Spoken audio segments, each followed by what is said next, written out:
with some flashy plays and ultimately closing out the game in just under 24 minutes. We talked about it, Rainovo did win player of the game for it, but Belter went nuts. Yeah, he had 657 damage per minute on that Azir. Highest damage in the game as well, definitely goes without saying, especially after that giant triple kill that he cleaned up top. So Immortals, it wasn't just Belter though, right? We talked about many times, the setup from Rainover. Actually, all cylinders were firing for Immortals. They had a lot of coordination. That Adrian play with Huni, where they held the Soraka ultimate to be able to bait in, was really good for them. Now, we have to flip across to the other side, though, because Immortals, everything's obviously going great for them. But Team Liquid, they're the ones that really need to regroup after that. Yes, they did get smashed, but that's kind of the way that they play when they're losing. They just keep going for things, keep reaching, keep trying to make hero plays to get back in. And they can't really let that last loss carry over into this game. No, and it does feel like in a lot of ways this series is kind of a battle of jungle as well. Dardoch and Rainover are constantly in competition for the title of Best NA Jungler, and Rainover shows how their champion picks might influence the match. Me and Dardoch kind of share our champion pool because recently Dardoch is spamming Rek'Sai and Olaf, which I usually play, and then it's like for now a lot of NA junglers are playing Olaf, so I think it's going to be pretty interesting on pick ban. What are we going to contest? What is he going to pick? What am I going to pick? So, well, he's playing aggressive and I'm playing aggressive. So maybe there's going to be a lot of fight on jungle. I'm pretty sure Olaf is best in the world. He's thought that for a long time, too. He's one of the hipster Olaf jungle players. But I actually did more digging in on that matchup. And yes, Dardoch actually has the highest damage per minute for junglers in the league, whereas Rainover has the highest gold difference at 10, so he's doing a lot more farming and stealing away camps, this counter jungling to get his enemy a bit lower in gold. Dardoch definitely looking to fight. He also has a very big damage share for the whole team, which means that Dardoch doesn't have success, then Team Liquid doesn't have success. Yep, and that seems to sort of be the theme of Liquid, at least in the early weeks. But we're going to reset now for game number 2. TL now on the blue side. Immortals hanging out on that red. Soraka banned. Get it out of there. All right, they dealt with it. There it is. Wash your hands. Soraka's gone. Sivir gone as well. Oh, does this even raise Ashe up to a first pick overall? Well, 2 mages banned, Vlad and Azir taken out by Immortals, so very well could be an Ashe first pick here for TL. Depends what they ban, of course. They do have one final ban to go through. And I would giggle if Immortals just snapped off the Ashe ban for their final one. Yeah, Rek'Sai still floating around. Ryze as well hasn't found himself up here yet. But they're going to stick with that Lissandra ban. They don't want Immortals to have that engage option. And there's Ryze, so Immortals 3 mid lane bans, respecting the power of a lot of the champions and taking that Azir. And it's a first pick Karma, actually. So it could be that Ashe steal away now for Immortals, but Matt prioritizing that support quite heavily. Yeah, I mean, Turtle's been playing a lot of Ashe as well, so they very well could first round it. That would signal a dive from Team Liquid, though. This is kind of a setup to bait an Ashe pick. If you have the Karma speed up, that's already threatening. Hey, I could speed up something like an Olaf, which they're definitely well aware has the ability to dive Ashe very easily. But yeah, Karma is really versatile early pick, since it could also be played in the mid lane, and speed is good in any comp. Correct. Move speed, always at a premium. So, smart first pick from TL, but Immortals thinking about the Ashe. Maybe they think Ashe Olaf? Well, that would steal away the other, they're like, oh my goodness, you're going to dive my Ashe with the Olaf. I guess we'll take it early. But, I mean, there are other things that can dive as well. It's not just that. Obviously, we already saw Hecarim, a lot of things on display to try and punish that pick. But that will not be the case this time around. They go for the other one. Rek'Sai left up. Rek'Sai picked on early here for Rainover. Yeah, and this could be quite fun, especially if Dardoch does go for that Olaf. Rainover, I believe, is currently undefeated on Rek'Sai, but I believe the same is true for Dardoch's Olaf. And Dardoch's Rek'Sai, been not so hot so far. He hasn't played too many games of it, but certainly likes that Olaf. But Victor, of course, of Pobelter, very solid champion. Pretty much went down the Pobelter tier list of control mages. And it's a great blind pick. It's always been true with Victor, or almost always been true with Victor. But you're going to early round a mid lane champion. Victor's definitely the one to go about here. So Immortals don't give away anything in their first round of picks. Meanwhile, Team Liquid, right behind that, they are going to pick up the Ashe. So you know what? You're not willing to first round it because we're threatening a dive. great. Fabio will get right back on that and start trying to snipe you once again. Well, Trundle there is off for Lolo. We'll see what Immortals choose to give Huni this time around for the matchup. But looks like Turtle might just play it safe. He's played a lot of Ezreal. I think it's his second most played AD carry after Ashe. And there's Ezreal Zyra. Lots of disengage. Trying to prevent the inevitable dive that feels like it's coming from TL's comp. Yeah. The thing with Zyra is that if you're the one that gets hit with an Ashe arrow, you're screwed. Yep. So he has to hide behind Rek'Sai or whoever Huni is playing at all times. And there it is. There's the Bard for Matt. And the Olaf does come out for Dardog. Going to take reign of his own champion and matchup against him. Man, look at the long range engage here from Team Liquid. Not only do they have the Ashe to set up, they also have Bard. And I really want to see someone pull off a Bard ult into Ashe arrow instantly as soon as they come out of the stun. That timing would be so clean. And they have the Karma speed up for Olaf and Trundle as well to follow up. So this Team Liquid, they're very clear. They're running a very similar strategy to how they got their wins last night where they 2-0'd. And there's the answer. Yep. There's the Rumble for Huni. I think only played it once, but started to eat some bans for it.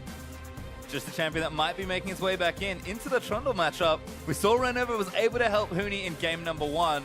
See if Lolo fares any better. But you said it, melee matchup's not so hot.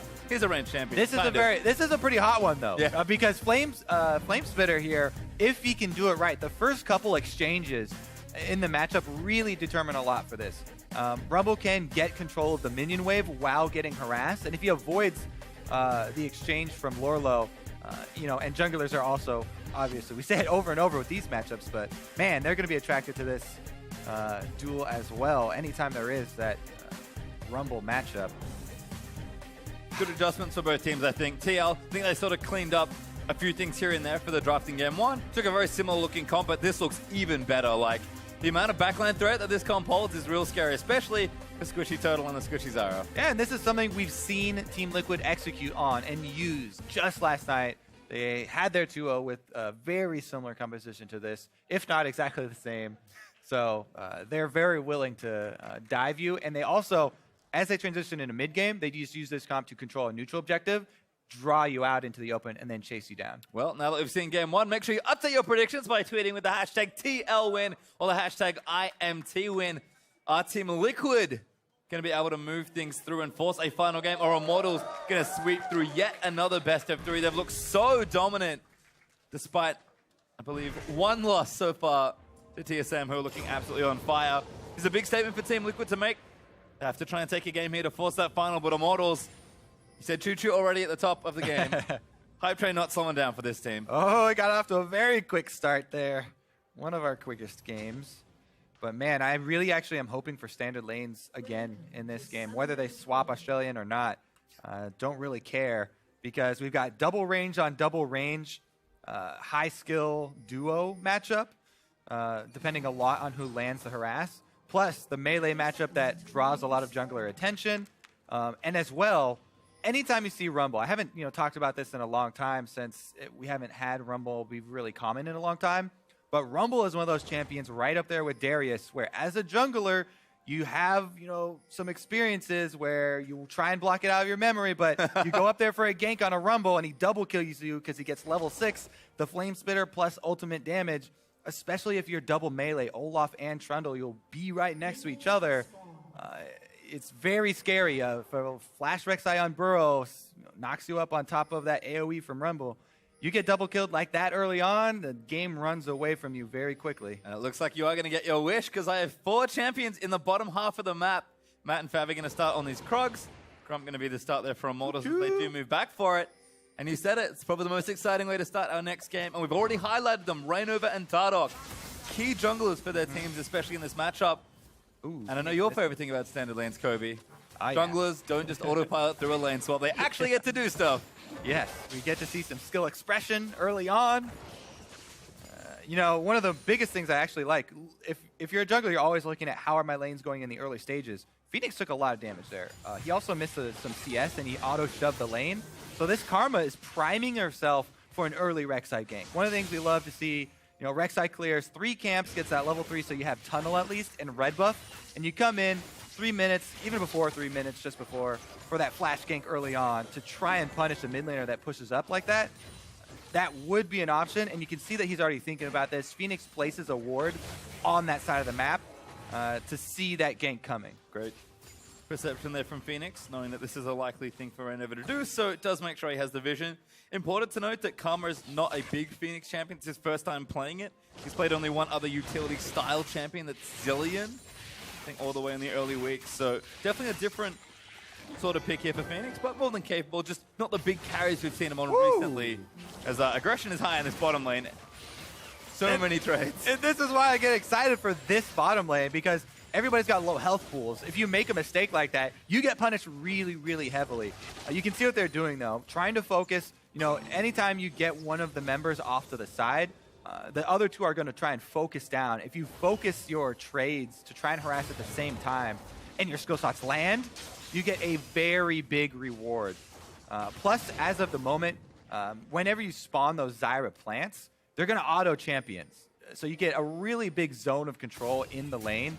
It's one of the reasons why she's so popular right now. And if you get that big zone of control on one side, you force them into a lot smaller area to dodge Ezreal Qs. And it really works well together. Immortals trying to take over that lane, and they're gaining priority early on. Yep, tier already up for Ezreal as well, so Total going to start stacking that early. Fabi and Matt will catch up in CS as Adrian's actually hanging out for a little while longer. So snare up Matt there, good damage back on the Bard. Yeah, not only does he get the opportunity to attack from Brush, you know, get a little surprise damage, a little extra gold from his Spell Thieves, but also you spawn more seeds the longer you're in the area. So he has more opportunities to set up those zones of control to try and make it easier for Turtle to land his Mystic shots. Early blue buff here in the mid lane though for Pobelta. It's causing Phoenix a few troubles. Looks like Rek'Sai was able to donate that off nice and early. We see this play all the time, but Dardak unfortunately not able to punish Rainover this time and get into that side of the jungle. And Phoenix almost stunned up. Pobelta zoning very nicely there with that gravity field. Yeah, he's taking control. You know, doesn't really have a huge CS lead, but it's going to get a bit bigger as he's forcing Phoenix back right now. That'll be the teleport from Phoenix. He's going for the early buy. He should be able to get in time, get back in time for these minions, but even if he gets back in time, it's a kind of hard for Karma to CS perfectly under turret. So I do expect him still to lose out on some of them. Ooh, good flash from Rainover. Dardoch, though, very happy to get that summoner. does have the Ghost. Didn't want to chase, though. But again, probably can play more up in that jungle matchup as Rainover. Without Smite, went to take away the Raptor camp. A little greedy, perhaps, on that particular brand of counter jungling. Turtle, though, just clearing things out. Looks like they've had the way pushed back in, but that should prompt TL maybe for a buy, although not hitting the recall button just yet, so maybe going to be a bit more patient. No need to rush here, as everyone's got some health back, finally, in this bottom lane. Taking turns here, recalling for Immortals. This time it's Adrian going to go get his purchase off. This will be his first one. This is a good strategy, by the way, in this 2 versus 2, because Ezreal obviously wants to get his early tier purchase, but he's also one of the best champions, especially since he's already gotten that purchase, at CSing safely from afar. Even in something like a double range matchup where it's very scary, it's pretty easy for Immortals to take turns like this and allow for better purchase timings for them. Yeah, and you can see everyone just sitting on basic items there on the TL side as Snare from Phoenix there does come in. Pobelta dodging that first Q. Gonna now move back in for the trade. Phoenix is level 6. Pobelta a little behind on experience, but he'll catch up soon, and Phoenix again just playing up where he can. Double Dorans on those boots, able to help him do that, but Pobelta not worried. He's played almost every matchup here in Victor. You said it already, very safe playing pick. Yeah. Ooh. Good trade from Huni. Lola getting burnt there. As Dardoch is in the top lane, so Huni can't play too aggressive. Yep, Dardoch shows up. He stands still for a second, but as soon as he sees Rainover drop the ward, he's out. And that should be enough to dissuade some repeat ganks here on the top lane. I think that Huni won't push past River at this point. He'll probably use his Flame Spitter conservatively because there is that pink ward, and if you move past River, it's very scary. But he's gotten to that break point. As Rumble, you're like, as soon as you're level 6, you feel so confident. Ooh, snare into Fabi. Good poke there from Turtle as he lands a Mystic Shot in. Now onto Matt. This could be an all-in from Immortals. Mystic Shot misses. It's not what you want. Yep, they chase him right out of lane with that one. And until Ashe hits level 6, the return kill pressure is not quite there. So Turtle getting first to 6. Airball's the ultimate, though, so that is going to actually be a little bit of... Well, yeah, they are going to be able to stick around, but Reignover's going bottom, Dardoch's going top, so this is junglers going to opposite sides of the map, and they're both looking for action. Hooney's got flash. Can he get out? He's already silenced there from the overheat. Dardoch throws the first axe. It does land in. Now the ghost pop. In they go, but Hooney flashes a pillar. Dardoch can't quite commit. The equalizer's going to keep them away. But looks like Reignover trying to zone them off that bottom turret. Didn't get them either. That's one of those things. Yeah, go flashing up in your memory again. The time you tried to gank Rumble under a turret, he double kills you and you lose the game off it, basically. So even a risky call to actually go for that, popping ultimate and ghost. But they do force the back at least, and I don't think Hooney's actually going to get punished for it because he's running back pretty quick here. So a little bit inaction for both junglers as Reignover found nothing down on the bottom side, by the way. You know, they had chunked out Fabi and Matt, but Fabi and Matt backed off. Yep. Someone has held as well, so no dramas there for Team Liquid as Phoenix gets himself a blue buff. Must be nice after Pobelter got the early one. Hooney, though, continuing to keep himself healthy in the lane. He's up on CS by a bit, going to try and burn these creeps down, but I love the item choices. The early revolver plus the Kindle Gem. Oh, I love to see that. Proto Belt is my favorite item in the entire game. Thing is busted right now. Doesn't even cost mana to use. As the cooldown is ridiculously short. And not only do you get an extra move block there with the short dash, but the damage on the rockets is very significant. If you're somebody like Rumble, you know, Rumble, Annie, all these types of champions that would really benefit from all-ins like that, it can be very scary. Rumble's already packing a ridiculous amount of AoE, and the rocket spread is actually pretty wide. So it's very threatening once he does get that. Plus, it doubles as a defensive if you need that extra tiny boost to avoid a gank or something. Snowball barely misses Turtle in the bottom lane. Matt with a nice Cosmic Binding through a minion, almost finds one, but again, everyone just relaxing for now. Hooney maybe pressured again here. Lolo thinking about it. Oh, goes in, pops the ulti, equalizes down, but he it. flashes out. That's Lolo there now on the wrong side, but Dardoch's here. He's returning for the kill here. Rek'Sai comes over as well. Oh, Reignover made it. He ultied back to the top lane, going to try and protect Hooney. But Dardoch wants it. He's popped the ulti, now Pobelter's here. They're going to chase him out. That's a flash out from the Victor. Dardoch to ulti, about to run out. Oh, gets 3. Damage is in there as well, but Reignover still chasing. Pobelter now with the Chaos Storm down, trying to get the damage in. And Dardoch maybe going to get sniped. He gets burnt down. A double kill. How many HP? Oh my god. That might have even been single digits. Holy moly, Hooney survives there. The re-engage from Reignover on the triple knockup, it was trying to get him while they were clumped up for the Victor burst to land on everybody. So even though, you know, Hooney probably could not re-engage at that moment, he was just counting on that AoE from Victor, and they chase him out. And what a turn by Immortals. The caution. We keep trying to caution people against going so deep on Rumble early on, but they actually played it really well up until this point. So here it is, the setup. The gravity field makes it so that Team Liquid all clump up, and Reignover takes that opportunity to chase. Here's the tick damage from the storm that gets them all. And Hooney, honestly ridiculous right there. You were close, Professor Kobe. It was 11 HP 11 apparently. HP. So not quite single digits, but almost going down. Instead, gets himself the double, finishes his proto belt, and now moving into his next item. We talk about it all the time. Hooney, once again, looking to take over a top lane matchup, thanks to some help from his friends Pobelter and Reignover. And think about the margins that Hooney is getting the early advantages with. Last game, it was literally just Soraka ultimate he survived on. It was him losing and actually dying before Elise came in to get him a double kill. So Hooney's like, he's playing a very dangerous game here. You know, he walks the line. It's what people love about him. You know, he's able to take these risks. He's very confident in doing so. And this time it pays out for him once again. So it makes it look like, oh my god, Immortals is going to crush this, but man, does he ever, you know, play it a little risky. Certainly does. Team there behind him as well as Immortals continue to have a great start to another game here. Ocean Drake now going to be assaulted by them. They're up 3,000 gold already, looking to add a Drake to the inventory, and will do so. Reignover smites it, slaps it down. So that's that first Drake for this game. Over to Immortals. Dardoch looking in mid lane, but he's on top of a ward, so Pobelter going to play back appropriately.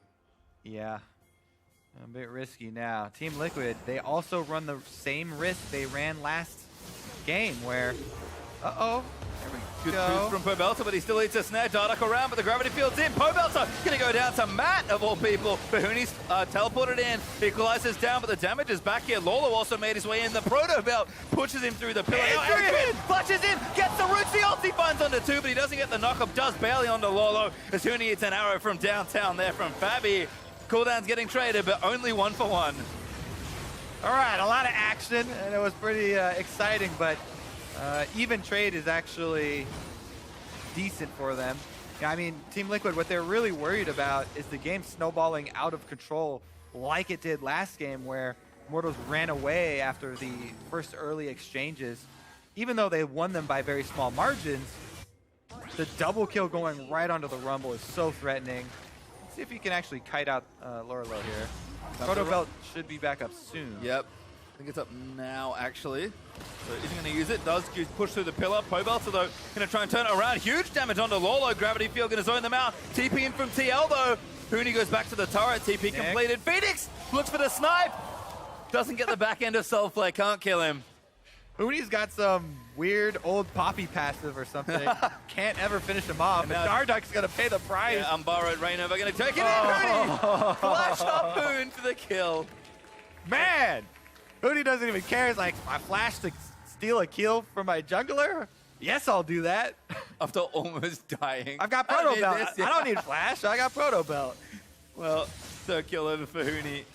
Has 3 of the 4 now for Immortals. This is off to a flying start once again in that top half. Fabi and Matt trying to keep things up here in the bottom lane, and it's pretty even on CS, although Turtle leading by 15 isn't too bad. But once again, it's the Rainover Power to Huni sort of Triforce that's really just causing all these problems for TL. They want to help Phoenix, they want to help Lolo. Dardock, such a good jungler, but right now getting undone by the Immortal squad. Yeah. So that one, I believe, also went over to Rainova, just to add insult to injury. Phoenix with some poke, good damage on the Pobelter, but he'll be fine. Gonna go back now. Walk it off. Yep. Flash is coming back up soon, so should be able to avoid the next all-in from Team Liquid.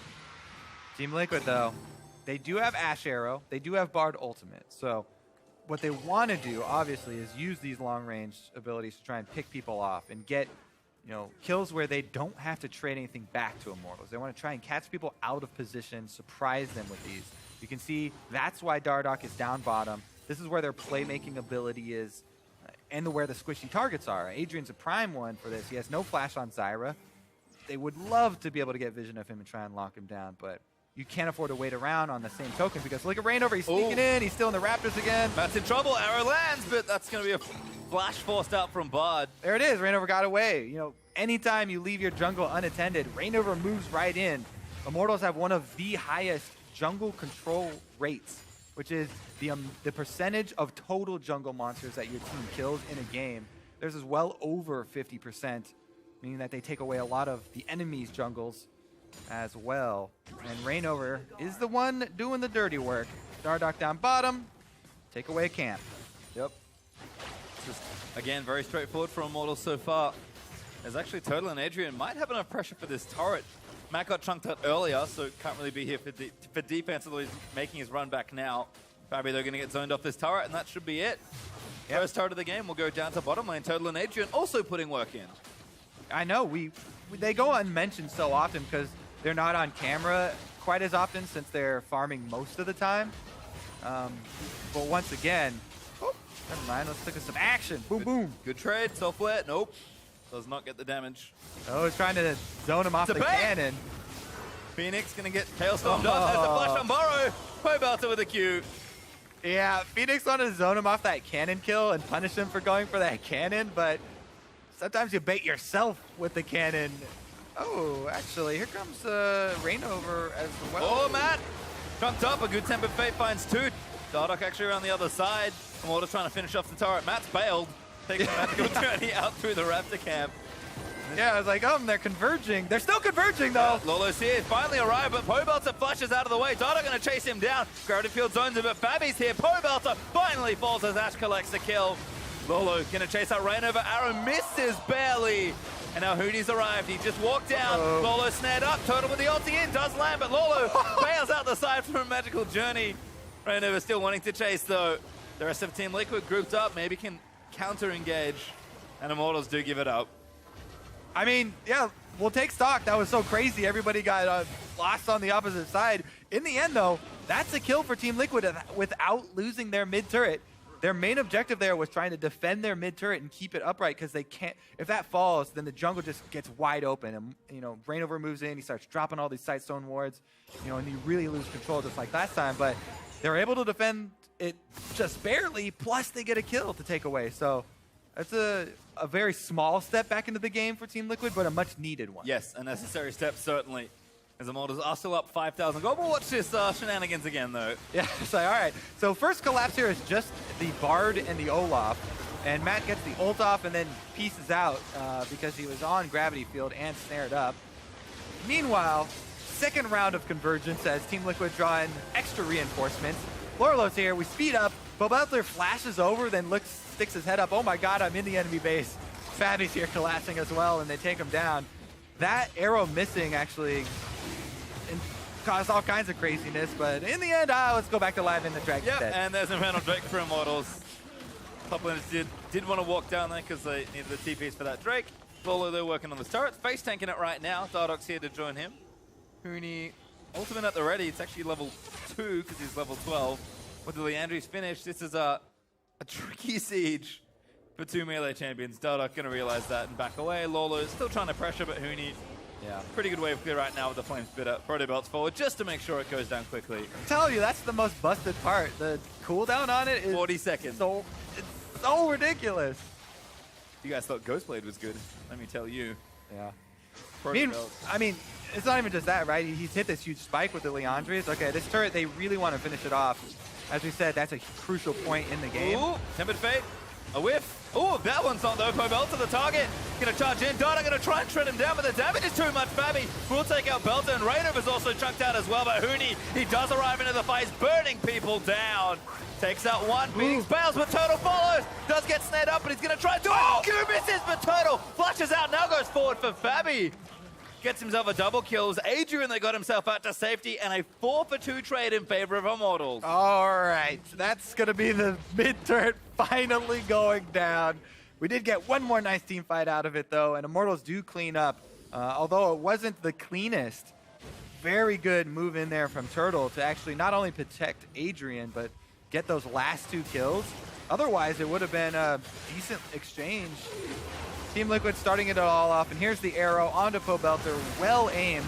The Zyra disengage plus the Victor ultimate coming out there is huge though. It does force Dardock out, and then they get him with the Rumble ultimate anyway. But here's the extra chase, and Phoenix dodging this initial Q is actually pretty huge, and that's what gets the flash from Adrian.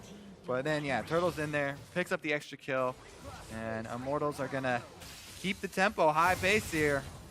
Try and pressure in. They've got extra turrets up top lane. That would be the next objective. Standing gold, basically. Outer turrets this far into the game, especially when you have a lead like this, are pretty easy pickings to increase that lead. And unfortunately for TL, they don't have those turrets. So that's gold they really want here. It's been pretty close on the team fight stage. Immortals getting the better end of most of them so far. But it's really the conversions for objectives that's got Immortals 2 Drakes plus a huge gold lead. They're 8,000 gold up already. And that's a worrying sign as nice play, Turtle. Gets out from under Fabi's arrows, ruining that poor hit rate as they'll take out the outer. Lolo, though, working on bottom, might be able to convert, but Huni is there to defend it, and Immortals just get themselves further and further ahead. Yep, there it is. They cash in. Last outer turret down, and Rainover's on the run. He is circled in. Ooh, flashes in. Maybe going to turn it around. Phoenix fails through the portal. Tempered Fate hits 2 into the middle of the journey, but Huni flashes forward to take out Karma. The flash proto belt, I love that. Point blank rockets. The extra ones do extra damage, by the way.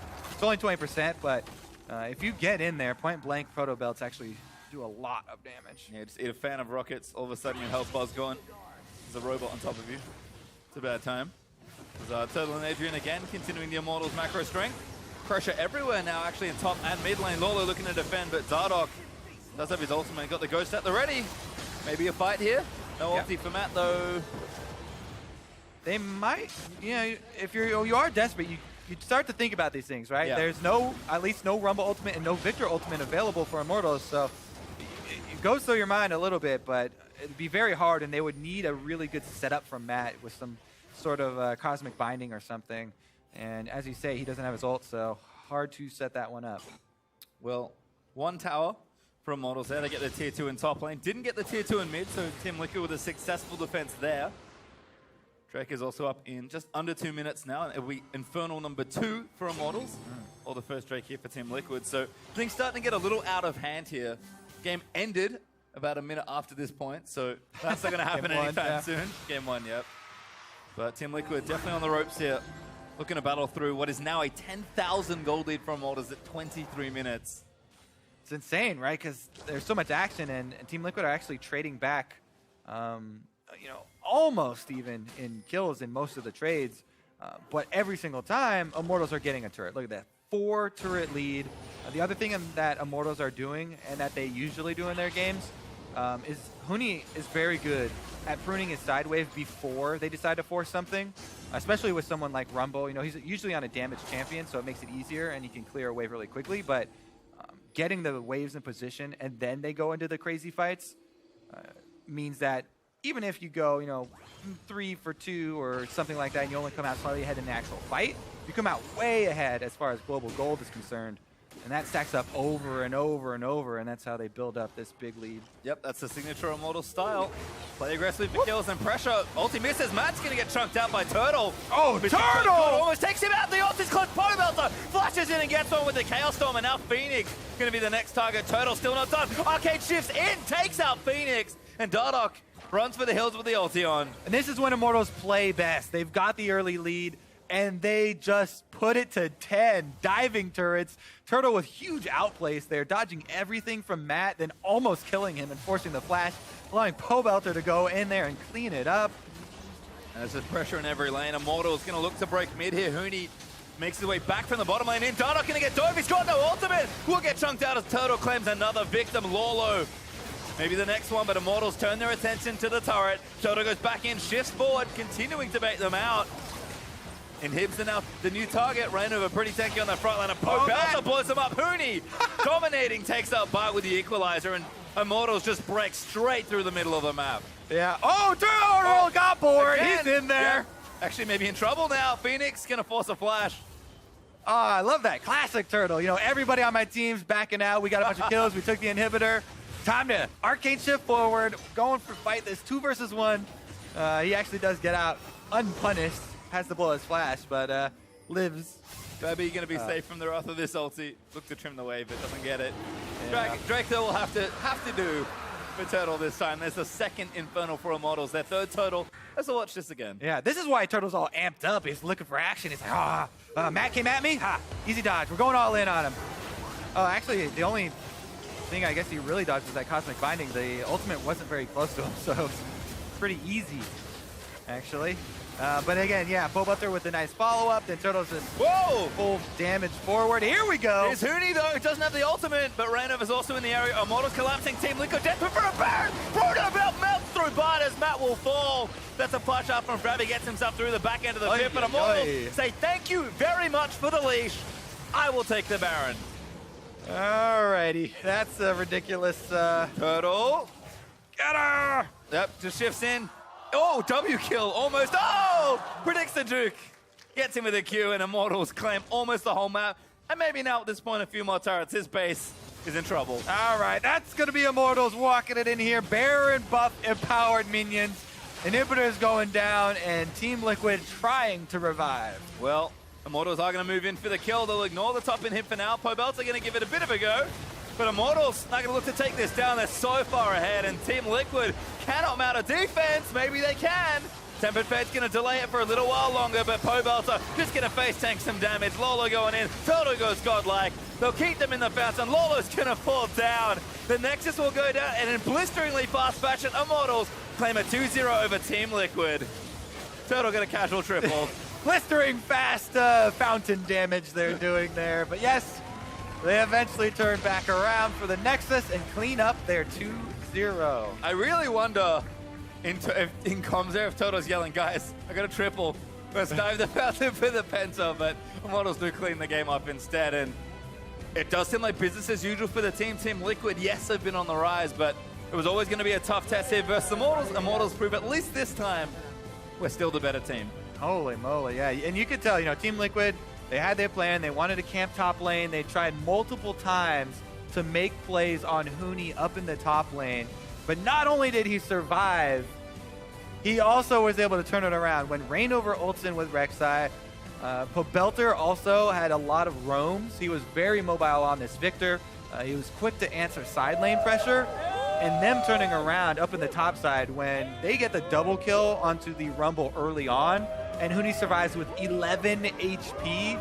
It's like Immortals, that's all they need is one play to go their favor early game and win it by a small, no matter how much they win it by, as they win one of those early plays, then they just flip the switch and they go super hard into the mid game and do not stop until they're inside the base. Yep, Train did not slow down, and Immortals once again moved through for, I think, less than an hour combined, taking out Liquid there in a 2-0 sweep. Certainly looking up for the team so far, but Immortals again proving that we are still one of the top teams in North America. And for me, it's just so impressive how much of a team effort it is, because we can highlight individual players for days. They've got so much star power in this lineup, but both those games, despite the individual brilliance, it was really a team effort. And they just all come together, and it's one perfect storm that blows straight through Team Liquid's base. Definitely agree with you. A lot of the critics of Immortals, even though everybody acknowledges they're a top team in North America, always point to, oh, this, Pobelter in the mid lane, how well is he doing? Well, it turns out he's doing great, because last night he crushed it.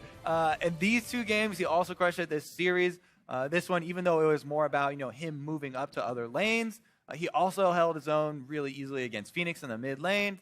Plus Adrian on the offensive range. It's still a range support, but very offensively oriented range here on the Zyra this time around. Had some big plays, even came up to mid lane himself to roam, to flank.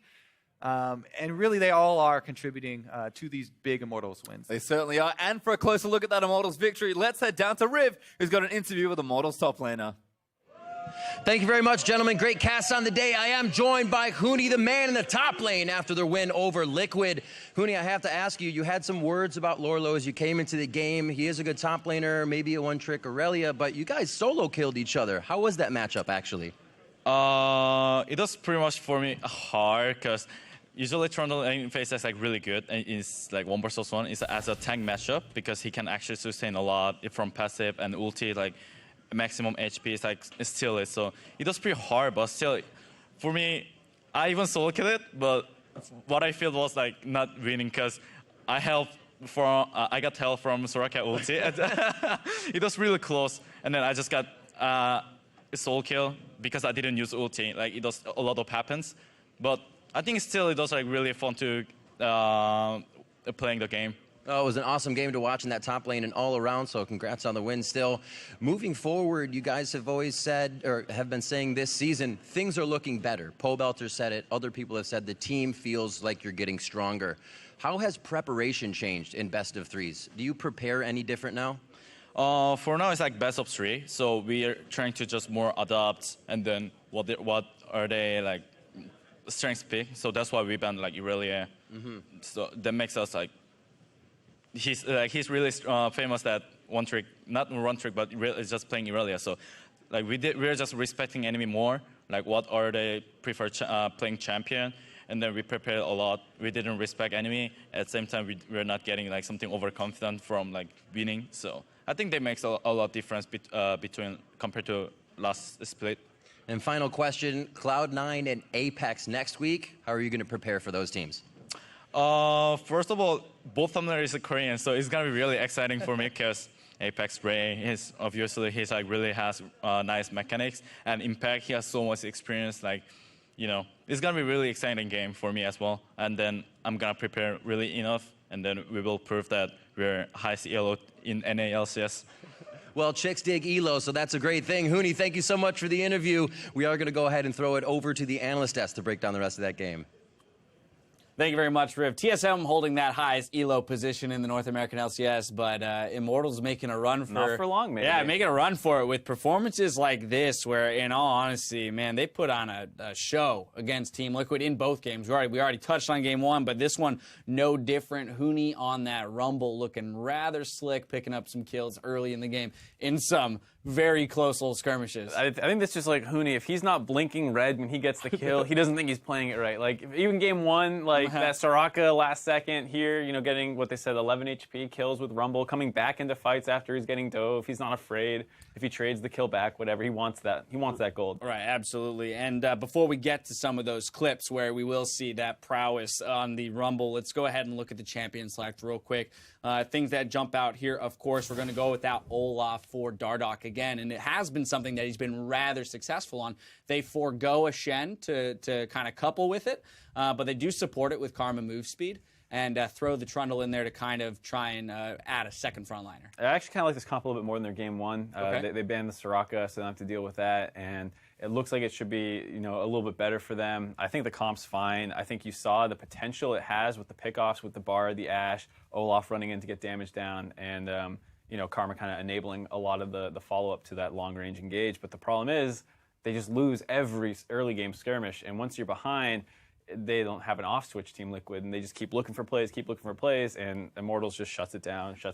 Yeah, Kobe said it very well. It seems like all it takes is one tiny play, one minor victory for Immortals somewhere in the early game to really just catapult them through the mid game, and we get exactly that 9 minutes into the game. This is that 2-for-0 where Rumble, Huni is left with 11 HP at the end of it, but picking up 2 kills. Yeah, I mean, he's really low under turret. He barely manages to clear the wave. TL's collapsing, thinking they can get this, but Immortals just on top of it. They're all collapsing as well. Poelter gets a nice flash out there on a gravity field to stop the rest of TL from following up, and then the rest of it's just a chase down. This is where Huni's, you know, crazy. The rest, most people aren't going to come back in here. He comes like, whatever, melee range. Yeah. Not just shooting harpoons, getting melee range, getting autos in, gets both kills with that, and it's just, you know, these small margins that always seem to go in Immortals' favor versus Team Liquid, and then from there it's just kind of a slaughter. And really the only thing that served to do is create and diversify the threats on Immortals, because we saw later in the game, 19 minutes into the game, Liquid actually gets a decent engage off of an Ashe arrow onto Pobelter, a priority target. However, when there's enough gold on both your mid laner and your top lane Rumble, you can't rid yourself of both AoE threats. I mean, you see the power of the engage here. They use the Bard ult to get Pobelter in a bad spot and then pick him with the Ashe arrow. He instantly gets blown up. Rainover follows, but then Huni just comes in here and just slaughters the whole rest of the team by himself, basically. Right. And then Eternal moves in for cleanup. Gets it pretty close here, but manages to get the double kill. And this is, you know, the kind of situation where if Team Liquid didn't lose those early game skirmishes quite so hard, even if they just picked up a kill or two in return, then that's maybe a fight that they can win. But it's not the case. Huni's massive. You kill, you know, Pobelter, who cares? Huni's going to clean up. So yeah. It's really just that case where they fall behind early and they just can't ever recover. Huni's also going to grab player of the game. 7-0 and 6 on Rumble. I know that caught you off guard that time around, but, you know, again, the Proto Belt Rumble, very impressive. We saw, that we don't have to replay that Baron where he Proto Belts in and basically 100 to zeros. Matt on the Bard. Wonderful showing by him on that champion, but again, so much of it comes from Immortals' ability to skirmish in the early game. The rotation up from Pobelter, the support from Rainover in that top lane to get him those couple kills, and then it's up to him, of course, to play it out, but they really do operate so well in those mini skirmishes that give them the advantages they need to then create these random 8K gold leads by, you know, 20 minutes. They're just very aware of what's happening to other people on the map. So the mid laner knows what's happening top lane. I need to start moving up there, and he's able to get there to cover some of these problems and the fights that are happening. You know, so you see Pobelter on these roams consistently making it up, even though he didn't pick up a player of the game this series. He was pretty critical in a couple of these fights. So that's just kind of IMT's mortal strength. They're just always in the right place at the right time as a team. And well, I was going to say, and I think on the opposite side of it, right? You look at Team Liquid and you say, well, they had a good series against Apex yesterday, picking up that victory against another middle-of-the-pack team, but their showings against these upper echelon of teams are just not that impressive, and particularly against Immortals, they didn't seem to have any answers. They were getting beat pretty much everywhere, marginally. Yeah, I think what it is just like Team Liquid is just a worse version of Immortals. Like they're very similar in style. You know, there's a little difference between Lorlo and Huni. And back when Team Liquid was using Piglet more, obviously they're a little bit more bot centric. But in terms of overall mentality and playstyle, they're both very aggressive, very fight heavy early game teams. And the thing is, you just run up against a better version of yourself. It's like that older brother who's just a little bit better than you at everything. Right. You can't beat him.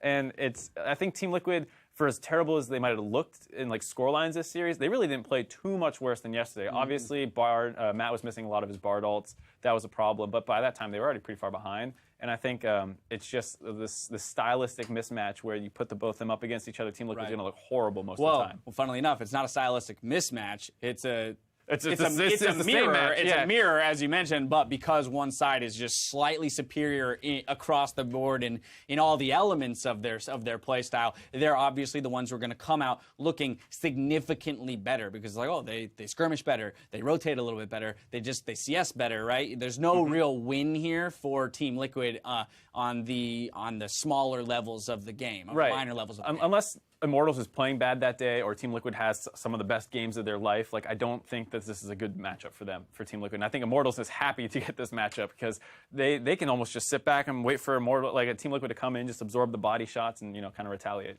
Yeah, well, so of course for Team Liquid it might be tough to stomach that one, but hopefully they can kind of compartmentalize that and look at the other top-tier teams that they've yet to go up against, and perhaps they're going to have better matchups against the likes of CLG, Envy, maybe even TSM, right? Because at least in that regard, you do have the mismatches. That's where you have the stylistic mismatches that they can maybe take advantage of. For sure. I think a team like Envy would be a much better opponent for them because they can kind of get their early game aggression off the ground and going, and then from there, try and get a snowball, but definitely not a great matchup. Right. They already lost to Envy once, but it was a little bit closer. So. All right, well, that's going to close us out for NALCS 1. Immortals taking the 2-0 victory over Team Liquid. Over on NALCS 2, where we're about to send you, Energy is up around 2K off of 3 kills early against Phoenix 1 in Inori's debut in the NALCS. Let's take a look. Decide not to take any chances. They're going to trade one tier 1 for the other as the top goes down for the bottom.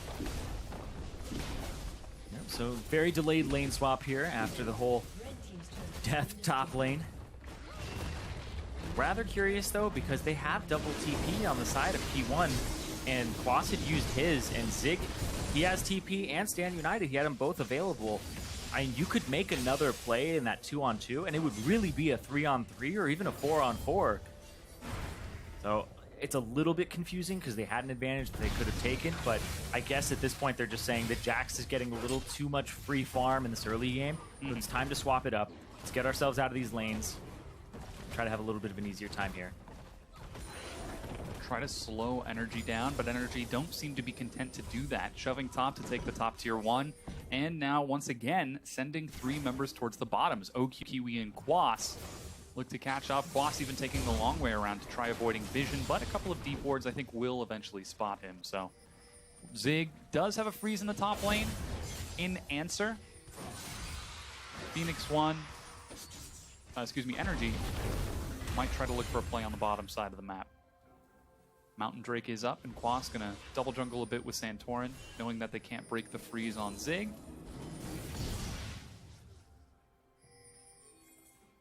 And everybody takes a bit of a chill pill. Yeah, kind of looking for the next objective here. And there's the TP. Whoa. They're going to try to get OQ. OQ does have flash, though, but Pyrian. Oh, flashes the wall. Pyrian catches up. There's snare number 1. There's taunt follow-up. There's a kill for Phoenix 1. Yeah, that's the type of play that you can make when you have those globals. Pyrian comes through first, and there's no way that Quas can answer that. When it ends up, it would be a 4-on-3, honestly. Yeah. So, opposite side of the map, Energy secure the Rift Herald. Big part of their strategy is Quas split pushing, right? It's the 4-1 with the wave clear victor. Have the Quas split push. Give him Rift Herald, give him a large advantage early, and then the strategy is completely turned online. Yeah, Quas building towards that Trinity Force as quick as possible. Phoenix 1 answer with a Mountain Drake, as you can see. Definitely going to be very important later on as they look to siege and break objectives, and eventually later neutral objectives like further Drakes and Baron. But for now, Energy are going to be content with that kill and a little bit of later scaling. Yeah, but Energy not content with just a 2,000 gold lead for themselves. And they have to watch out for plays like that because Zig still has his teleport. Zig can still make another play. And that's what P1 need to do, is P1 need to be proactive with their globals. If you are reactive with your globals, it's not going to be that great because GBM will already be in a position to start running towards